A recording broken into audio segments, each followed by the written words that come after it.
రాష్ట్ర ముఖ్యమంత్రి గారు దేవుళ్ల మీద ఒట్టు పెడుతున్నారు.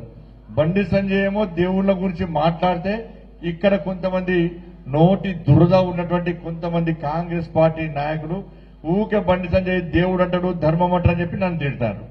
మరి ముఖ్యమంత్రి గారే ఆలంపూర్ పోతే అమ్మవారి మీద ఒట్టు అంటున్నాడు, యాదగిరి పోతే లక్ష్మీ నరసింహస్వామి మీద ఒట్టు అంటున్నాడు, భద్రాచలం పోతే రాముల అమ్మవారి మీద ఒట్టు అంటున్నారు, వరంగల్ పోతే భద్రకాళి అమ్మవారి మీద ఒట్టు అంటున్నాడు.